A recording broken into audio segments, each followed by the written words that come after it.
Okay, so let's revisit Habbo Hotel. I remember playing this years ago. It was a chaotic game. There was so much bullying, fighting, e-dating, grooming. Anything you could name was going on in this game. It always felt like you were under threat playing it. But it was also very creative in how others made their rooms, how they made like their little clubhouses, dress up their characters. There was definitely like a charm to it in good and bad. So let's look into history of Habbo Hotel and also why it's such a ghost town now.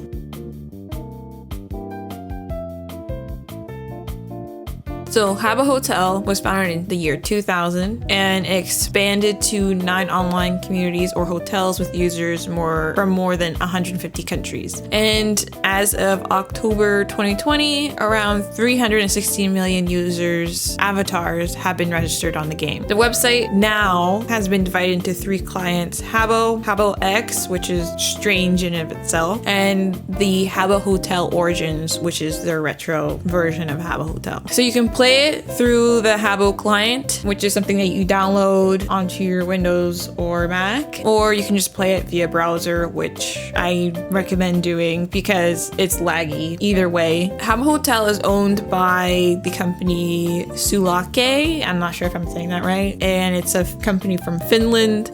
So obviously the game itself is available in multiple languages. It's been around for a while, Habbo Hotel. I mean, the year 2000, and I played this as a kid and it was all right. You know, it was very similar to other avatar based games, but it definitely had its own set of flaws. So let's talk about it.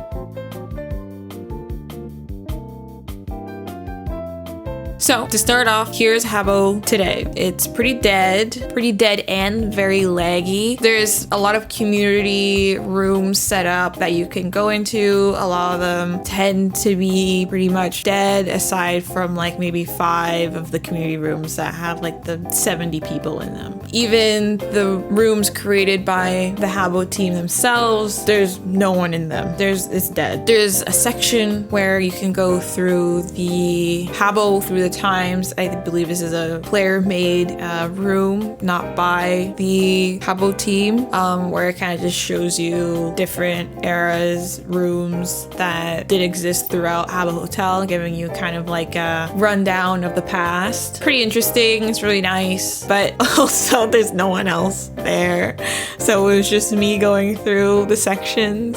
They also have this snowball mini game that I just kept up the entire time, and no one was joining me. Like maybe one person would appear, but no one else appeared to play this game, this little mini game that I just never got the chance to play it. But I do remember playing it years ago. I remember this snowball thing, but that was a long time ago. It's interesting that it's still there. So when you initially open up Habbo Hotel, you sign up, you download the client, or you can play it via the browser, which I recommend doing. Either one is fine. It doesn't really make a difference because both options are completely laggy. You will have to refresh a lot. Even if there's like no one on the server, is gonna be hit with lag.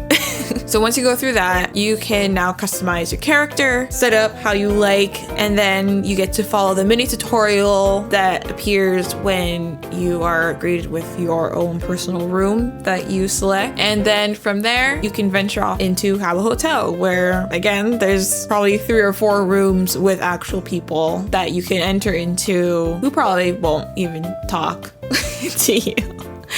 I remember playing Habbo when I was younger. It was definitely something big at the time, but I personally hated it. I remember creating my account and feeling very disappointed with the game. There was no way really to customize your character without spending your money. You're only given the most ugly options for your character. Like all of the free items that come with the game are horrendous. And not to mention your room, if you wanted some furniture or even just better looking walls, because the starter options are horrendous in themselves. There's no really customization that you can do unless you want to spend money.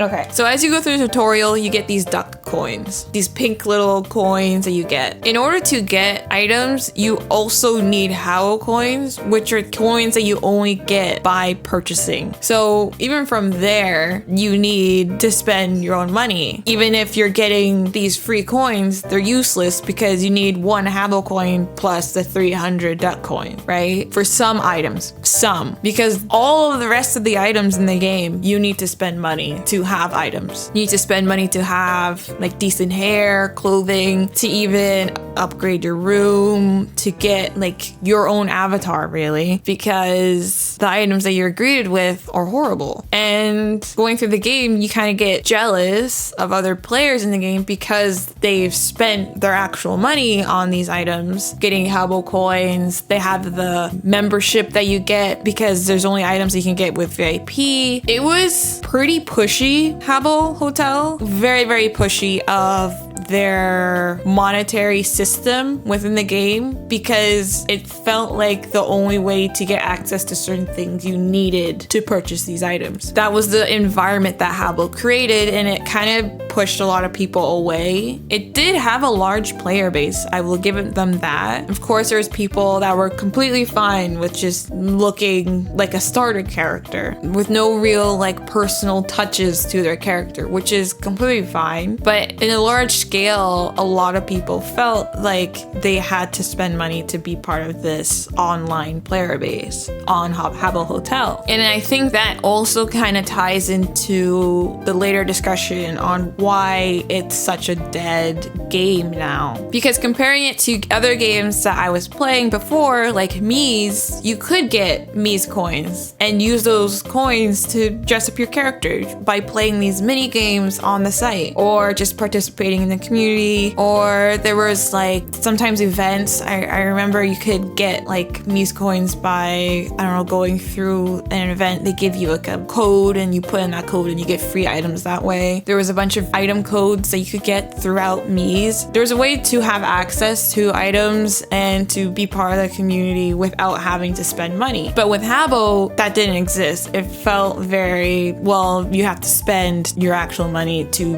be part of this. There was no option for free players and players who didn't want to spend their money. There was definitely that disconnect that Habbo had that another game in the same realm like Mies figured out, right? Not to mention another aspect of Habbo was the amount of bullying and the amount of groomers on Habbo. It was kind of insane.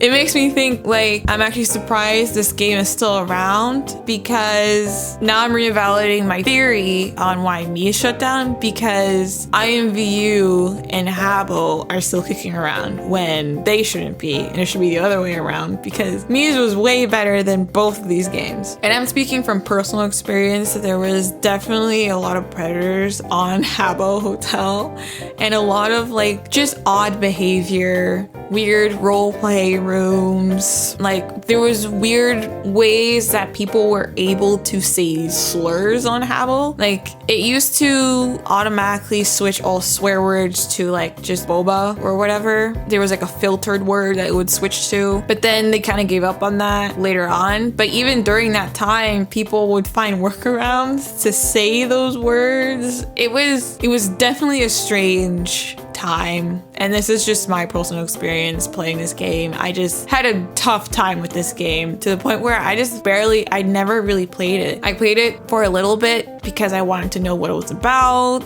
I didn't play this game as much as I played the Habbo retros, which we'll get into later.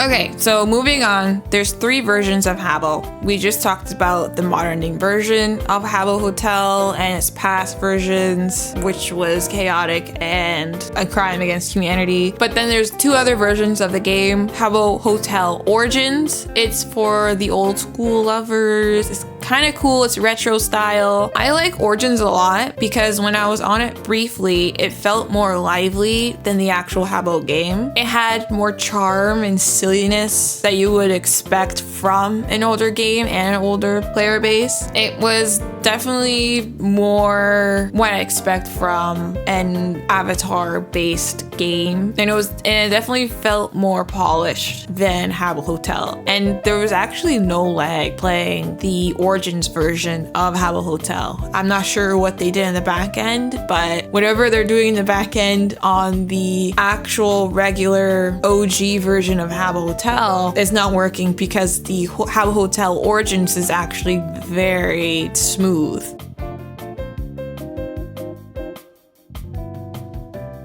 Another version is Habbo X. It's meant for crypto users. Very strange, very random. Wasn't expecting this at all. But you can purchase these rooms with Ethereum, and it seems pretty stale because looking at it, there was not a lot of bids. I'm not sure how this works, but there's like, it looks pretty dead, and you can't even access the game. I tried accessing the game like many times because you can go through it through the client. I put in my login code, my login ID code. I tried going through the website itself. It wasn't working. So I'm not sure if it's even live anymore. They have a roadmap on their site, but I'm not sure what's going on. It seems that the last update is that they're in beta testing the thing again. I'm not sure, but it's very different. Not sure how well the crypto universe is doing, especially on a game like Habbo Hotel, which is already dead. Like, the game's already dead. Like, I'm not sure if they're expecting like a big boom in crypto sales, but it's there if you want to look. Take a gander. If you want to purchase a Habbo Hotel room that will never have any users on it, be my guest. There's a link below.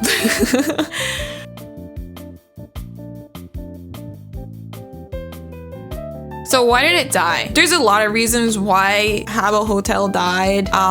One, everything was just too expensive. The Habbo coins were expensive, and the items to decorate your room and your character were also expensive, that no one really felt like they could play around how they wanted to. And you needed access to like the Habbo Hotel membership to get access to certain items of clothing and items to decorate your room with. So that was another expense. Plus, if you wanted to like explore building, you needed a builders club membership, which was also another thing to pay for. It was very much just an expensive game for the common person, because the average person is going to look at that and be like, okay, if I'm spending, I don't know, like $50 to have, I don't know, 200 or 500 coins, and then each item is like 20, and then but the items that I want also have to be, they're blocked behind the membership. So okay, now I have to buy the Habbo Club membership. Okay, so that's another fee. It was just too costly for children at this time, who are now adults, who probably still don't even want to spend that money on like Habbo items. It was just too expensive. So that's probably a reason why it felt there was like a wall there for some consumers of this game. Another reason is other people started to make their own Habbo Hotel clones, and these are called Habbo Retros. I'm not sure where the name comes from, but there's a site that you could go on and you could look up what retros are available. And I think the biggest one is called Habbo, and this has been around since 2013, and I even played on it. I played on a lot of these. See, I didn't play a lot of Habbo Hotel, like the normal game itself. I played more on the retros because they gave you access to all of these items that would be hidden behind a paywall, and you can actually customize your character to make it feel more like you, and you can also customize your own player room, which reflected more of you without having to spend so much money, right? And I think that's why a lot of people tended to venture off into those types of those clones instead of the actual game, because they had that initial barrier removed, so they can actually play the game and hang out. We're more inclined to be on the game for longer, rather than a person who felt that they had this barrier of entry to feel more like themselves, because the whole point of this game is you're creating an avatar and you're chatting with your friends. But if you're creating an avatar and it doesn't feel like you can have all the options that you want, then it sucks. Like, I think it's kind of crazy that opening the game like hijabs are, you have to pay to have a hijab, and then you have to pay to have like actual black hairstyles other than that ugly ass afro. That's kind of crazy.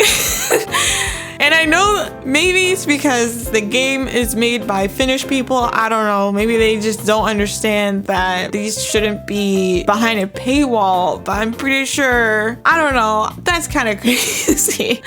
But yeah, that's the only like black hairstyle you get is like these two ugly options of like kind of looking like braids and then an afro that's ridiculous to look at. Like, so all like the actual options to customize your character are behind a paywall. That's a big reason why people probably aren't playing this game as much. Anyways, with these retros, you can actually decorate your character how you want to decorate your character, and then decorate your room. You can actually create these fun games with all of these different tiles, with like all the tiles, the rollers. You can create like mazes. It felt more creative and it felt more open to a lot more players. So exploring all these retros have definitely felt more open to people to actually hang out with friends and actually have a good time playing the game, rather than having to feel a bit more reserved because they're not getting the same experience as another player.